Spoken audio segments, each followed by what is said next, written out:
आइए सुनते हैं मुंशी प्रेमचंद की कहानी माँ। आज बंदी छूटकर घर आ रहा है। करुणा ने एक दिन पहले ही घर लीप पोत रखा था।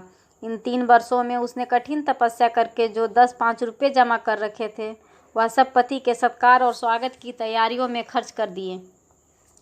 पति के लिए धोतियों का नया जोड़ा लाई थी, नए कुर्ते बनवाए थे, बच्चों के लिए नए कोट और टोपी की योजना की थी। बार बार बच्चे को गले लगाती और प्रसन्न होती। अगर इस बच्चे ने सूर्य की भांति उदय होकर उसके अंधेरे जीवन को प्रदीप्त न कर दिया होता, तो कदाचित ठोकरों ने उसके जीवन का अंत कर दिया होता। पति के कारावास दंड के 3 ही महीने बाद इस बालक का जन्म हुआ। उसी का मुंह देख देख कर करुणा ने यह 3 साल काट दिए थे। वह सोचती, जब मैं बालक को उनके सामने ले जाऊंगी तो वह कितने प्रसन्न होंगे। उसे देखकर पहले तो चकित हो जाएंगे, फिर गोद में उठा लेंगे और कहेंगे, करुणा, तुमने यह रत्न देकर मुझे निहाल कर दिया। कैद के सारे कष्ट बालक की तोतली बातों से में भूल जाएंगे। उनकी एक सरल पवित्र मोहक दृष्टि हृदय की सारी व्यथाओं को धो डालेगी। इस कल्पना का आनंद लेकर वह फूली न समाती थी। वह सोच रही थी, आदित्य के साथ बहुत से आदमी होंगे। जिस समय वह द्वार पर पहुंचेंगे, जय जयकार की ध्वनि से आकाश गूंज उठेगा। वह कितना स्वर्गीय दृश्य होगा। उन आदमियों के बैठने के लिए करुणा ने एक फटा सा टाट बिछा दिया था, कुछ पान बना दिए थे और बार बार असमाय नेत्रों से द्वार की ओर ताकती थी। पति की वह सुदीर्घ, उदार, तेजपूर्ण मुद्रा बार बार आंखों में फिर जाती थी। उनकी वे बातें बार बार याद आती थी जो चलते समय उनके मुख से निकलती थी। उनका वह धैर्य, वह आत्मबल जो पुलिस के प्रहारों के सामने भी अटल रहा था, वह मुस्कुराहट जो उस समय भी उनके अधरों पर खेल रही थी, वह आत्माभिमान जो उस समय भी उनके मुख से टपक रहा था, क्या करुणा के हृदय से कभी विस्मृत हो सकता था? उनका स्मरण आते ही करुणा के निस्तेज मुख पर आत्मगौरव की लालिमा छा गई। यही वह अवलंब था जिसने इन 3 वर्षों की घोर यातनाओं में भी उसके हृदय को आश्वासन दिया था। कितनी ही रातें फाकों से गुजरी, बहुधा घर में दीपक जलने की नौबत भी न आती थी, पर दीनता के आंसू कभी उसकी आंखों से न गिरे। आज उन सारी विपत्तियों का अंत हो जाएगा। पति के प्रगाढ़ आलिंगन में वह सब कुछ हंसकर झेल लेगी। वह अनंत निधि पाकर फिर उसे कोई अभिलाषा न रहेगी। गगन पथ पर चिरगामी लपका हुआ विश्राम की ओर चला जाता था, जहाँ संध्या ने सुनहरा फर्श सजाया था और उज्जवल पुष्पों की सेज बिछा रखी थी। उसी समय करुणा को एक आदमी लाठी टेकता आता दिखाई दिया, मानो किसी जीर्ण मनुष्य की वेदना ध्वनि हो। पग पग पर रुककर खांसने लगता था। उसका सिर झुका हुआ था। करुणा उसका चेहरा देख न सकती थी, लेकिन चाल ढाल से कोई बूढ़ा आदमी मालूम होता था। पर एक क्षण में वह समीप आ गया तो करुणा पहचान गई, वह उसका प्यारा पति था। किंतु उसकी सूरत कितनी बदल गई थी। वह जवानी, वह तेज, वह चपलता, वह सुगठन सब प्रस्थान कर चुका था। केवल हड्डियां का एक ढांचा रह गया था। न कोई संगी, न साथी, न यार, न दोस्त। करुणा उसे पहचानते ही बाहर निकल आई। पर आलिंगन की कामना हृदय में दबकर रह गई। सारे मंसूबे धूल में मिल गए। सारा मनोल्लास आंसुओं के प्रवाह में बह गया, विलीन हो गया। आदित्य ने घर में कदम रखते ही मुस्कुराकर करुणा को देखा, पर उस मुस्कान में वेदना का एक संसार भरा हुआ था।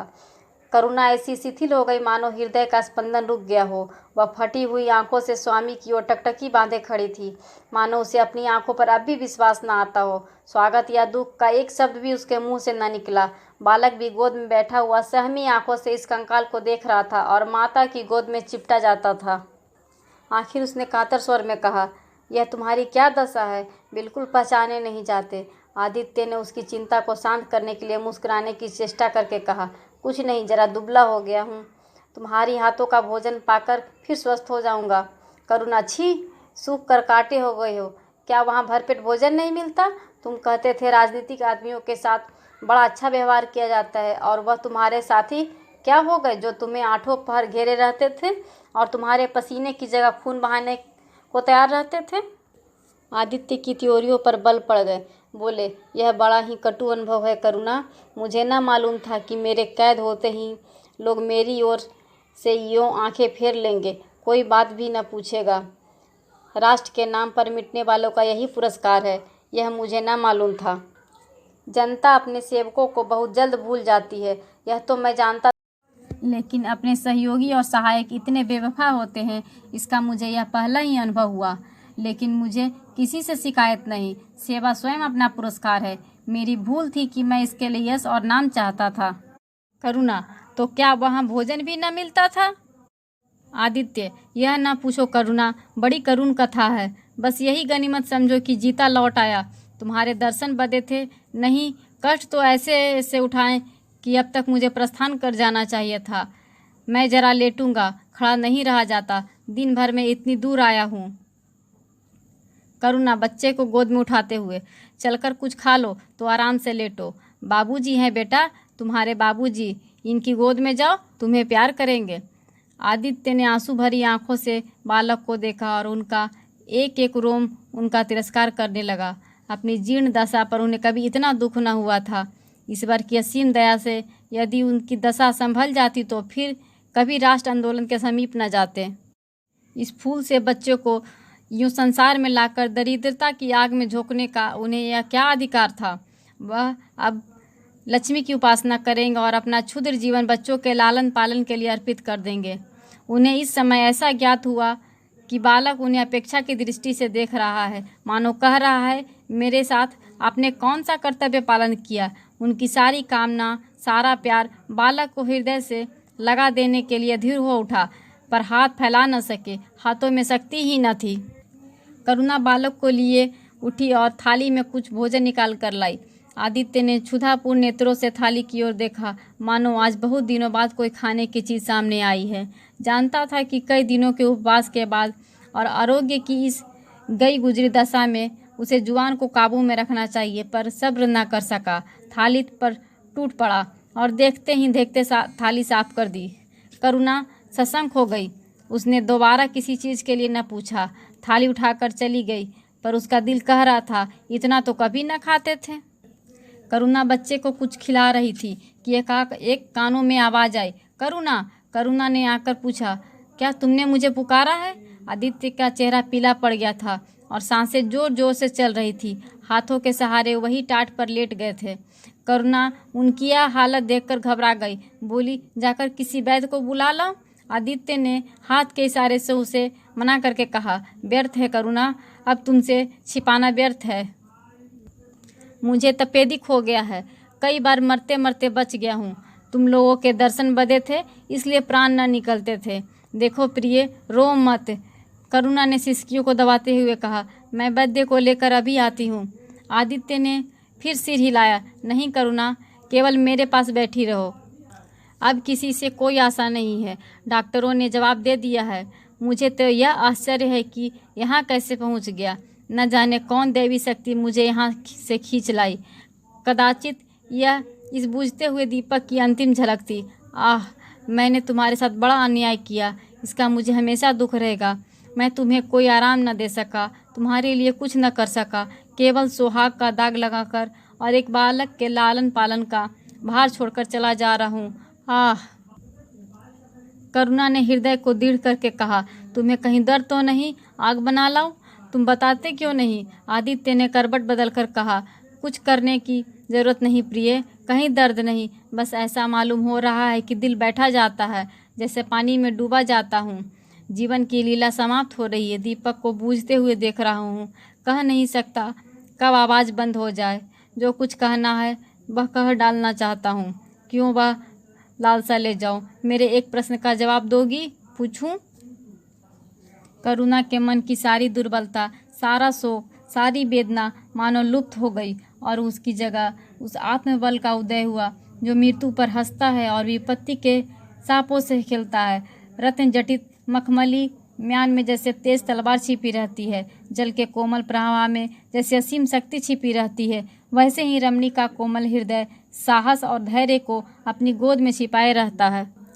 क्रोध जैसे तलवार को बाहर खींच लेता है, विज्ञान जैसे जल शक्ति का उद्घाटन कर लेता है, वैसे ही प्रेम रमणी के साहस और धैर्य को प्रदीप्त कर देता है। करुणा ने पति के सिर पर हाथ रखते हुए कहा, पूछते क्यों नहीं प्यारे? आदित्य ने हाथों के कोमल स्पर्श का अनुभव करते हुए कहा, तुम्हारे विचार में मेरा जीवन कैसा था? बधाई के योग। देखो, तुमने मुझसे कभी पर्दा नहीं रखा, इस समय भी स्पष्ट कहना, तुम्हारे विचार में मुझे अपने जीवन पर हंसना चाहिए या रोना चाहिए? करुणा ने उल्लास के साथ कहा, यह प्रश्न क्यों करते हो प्रियतम? क्या मैंने कभी तुम्हारी उपेक्षा की है? तुम्हारा जीवन देवताओं सा जीवन था, निस्वार्थ, निर्लिप्त और आदर्श।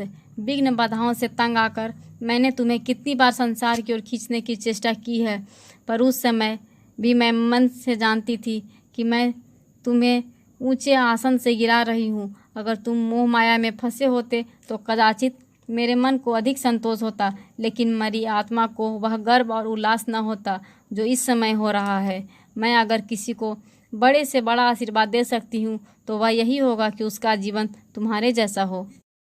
यह कहते कहते करुणा का आभाहीन मुखमंडल ज्योतिर्मय हो गया, मानो उसकी आत्मा दिव्य हो गई हो। आदित्य ने सगर्व नेत्रों से करुणा की ओर देखकर कहा, बस मुझे संतोष हो गया करुणा, इस बच्चे की ओर से मुझे कोई शंका नहीं है। मैं उसे इससे अधिक कुशल हाथों में नहीं छोड़ सकता। मुझे विश्वास है कि जीवन भर यह ऊंचा और पवित्र आदर्श सदैव तुम्हारे सामने रहेगा। अब मैं मरने को तैयार हूँ। 7 वर्ष बीत गए। बालक प्रकाश अब 10 साल का रूपवान, बलिष्ठ, प्रसन्नमुख कुमार था। बल का तेज, साहसी और मनस्वी भय तो उसे छू भी नहीं गया था। करुणा का संतप्त हृदय उसे देखकर शीतल हो जाता था। संसार करुणा को अभागिनी और दीन समझे, पर वह कभी भाग्य का रोना नहीं रोती। उसने उन आभूषणों को बेच डाला जो पति के जीवन में उसे प्राणों से भी प्रिय थे, और उस धन से कुछ गाय और भैंसें मोल ले ली। वह कृषक की बेटी थी और गौ पालन उसके लिए कोई नया व्यवसाय न था। इसी को उसने अपनी जीविका का साधन बनाया। विशुद्ध दूध कहाँ मैसर होता है, सब दूध हाथों हाथ बिक जाता था। करुणा को पहर रात तक काम में लगा रहना पड़ता, पर वह प्रसन्न रहती थी। उसके मुख पर निराशा या दीनता की छाया नहीं, संकल्प और साहस का तेज है। उसके एक एक अंग से आत्मगौरव की ज्योति से निकल रही है। आंखों में एक दिव्य प्रकाश है, गंभीर, अथाह और असीम। सारी वेदनाएं, वैधव्य का शोक और विधि का निर्मम प्रहार, सब उस प्रकाश की गहराई में विलीन हो गया है। प्रकाश पर वह जान देती है। उसका आनंद, उसकी अभिलाषा, उसका संसार, उसका स्वर्ग सब प्रकाश पर न्यौछावर है। पर वह यह मजाल नहीं कि प्रकाश कोई शरारत करे और करुणा आंखें बंद कर ले। नहीं, वह उसके चरित्र की बड़ी कठोरता से देखभाल करती है। वह प्रकाश की माँ नहीं, माँ बाप दोनों है। उसके पुत्र स्नेह में माता की ममता के साथ पिता की कठोरता भी मिली हुई है। पति के अंतिम शब्द अभी भी उसके कानों में गूंज रहे हैं। वह आत्मोल्लास जो उसके चेहरे पर झलकने लगा था, वह गर्वमय लाली जो उनकी आंखों में छा गई थी, अभी भी उसकी आंखों में फिर रही है। निरंतर पति चिंतन ने आदित्य को उसकी आंखों में प्रत्यक्ष कर दिया है। वह सदैव उनकी उपस्थिति का अनुभव किया करती है। उसे ऐसा जान पड़ता है कि आदित्य की आत्मा सदैव उनकी रक्षा करती है। उसकी यही हार्दिक अभिलाषा है कि प्रकाश जवान होकर पिता का पथगामी हो। संध्या हो गई। एक भिखारिन द्वार पर आकर भीख मांगने लगी। करुणा उस समय गऊओं को पानी दे रही थी। प्रकाश बाहर खेल रहा था। बालक ही तो ठहरा। शरारत सूझी, घर में गया, कटोरे से थोड़ा सा भूसा लेकर बाहर निकला। भिखारी ने आपकी झोली फैला दी। प्रकाश ने भूसा उसकी झोली में डाल दिया और जोर जोर से तालियां बजाते हुए भाग गया। भिखारी ने अग्निमय नेत्रों से देखकर कहा, वाह रे लाडले, मुझसे हंसी करने चला है? यही माँ बाप ने सिखाया है।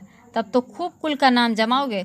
करुणा उसकी बोली सुनकर बाहर निकल आई और पूछा, क्या है माता, किसे कह रही हो?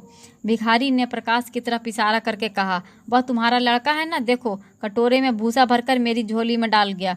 चुटकी भर आटा था, वह भी मिट्टी में मिल गया। कोई इस तरह दुखियों को सताता है? सबके दिन एक से नहीं रहते। आदमी को घमंड नहीं करना चाहिए। करुणा ने कठोर स्वर में पुकारा, प्रकाश। प्रकाश लज्जित न हुआ, अभिमान से सिर उठाए हुए आया और बोला, वह हमारे घर भीख क्यों मांगने आई? कुछ काम क्यों नहीं करती? करुणा ने उसे समझाने की चेष्टा करके कहा, शर्म नहीं आती? उल्टे और आंख दिखाते हो। प्रकाश, शर्म क्यों आए? यह रोज क्यों भीख मांगने आती है? हमारे यहाँ क्या कोई चीज़ मुफ्त आती है? करुणा, तुम्हें कुछ न देना था तो सीधे कह देते, जाओ। तुमने यह शरारत क्यों की? प्रकाश, उसकी आदत कैसे छूटती? करुणा ने बिगड़ कर कहा, तुम अब पीटोगे मेरे हाथों। प्रकाश, पीटूंगा क्यों? आप जबरदस्ती पीटोगी? दूसरे मुल्कों में अगर कोई भीख मांगे तो कैद कर लिया जाए, यह नहीं कि उल्टे भिखमंगों को और सह दी जाए। करुणा, जो अपंग है वह कैसे काम करे? प्रकाश, तो जाकर डूब मरे, जिंदा क्यों रहते हैं? करुणा निरुत्तर हो गई। बुढ़िया को तो उसने आटा दाल देकर विदा किया, किंतु प्रकाश का कुतर्क उसके हृदय में फोड़े के समान टीसता रहा। उसने यह धृष्टता, यह अभिनय कहाँ सीखी? रात को भी उसे बार बार यही ख्याल सताता रहा। आधी रात के समीप एकाएक प्रकाश की नींद टूटी। लालटेन जल रही है और करुणा बैठी रो रही है। उठ बैठा और बोला, अम्मा अभी तुम सोई नहीं? करुणा ने मुंह फेंक कर कहा, नींद नहीं आई। तुम कैसे जग गए? प्यास तो नहीं लगी है? क्यों आँख खुल गई? मुझसे आज बड़ा अपराध हुआ अम्मा। करुणा ने उसके मुख की ओर स्नेह की नेत्रों से देखा। प्रकाश, आज मैंने बुढ़िया के साथ बड़ी नटखट की, मुझे क्षमा करो, फिर कभी ऐसी शरारत न करूँगा, यह कहकर रोने लगा। करुणा ने स्नेहाद्र होकर उसे गले लगा लिया और उसके कोपलों का चुंबन करके बोली, बेटा मुझे खुश करने के लिए यह कह रहे हो या तुम्हारे मन में सचमुच पछतावा हो रहा है? प्रकाश ने सिसकते हुए कहा, नहीं अम्मा, मुझे दिल से अफसोस हो रहा है। अब की वह बुढ़िया आएगी तो मैं उसे बहुत से पैसे दूंगा। करुणा का हृदय मतवाला हो गया। ऐसा जान पड़ा आदित्य के सामने खड़े बच्चे को आशीर्वाद दे रहे हैं और कह रहे हैं, करुणा क्षोभ मत कर, प्रकाश अपने पिता का नाम रोशन करेगा, तेरी संपूर्ण मनोकामनाएं पूर्ण हो जाएगी। इस कहानी का अगला भाग आपको अगली वीडियो में मिलेगा। अगर आपको हमारी कहानी पसंद आई हो तो वीडियो को लाइक कर दीजिए और चैनल को सब्सक्राइब कर लीजिए। साथ ही बेल आइकन को प्रेस कर लीजिए ताकि आने वाली नई वीडियो की जानकारी आप तक पहुंचती रहे।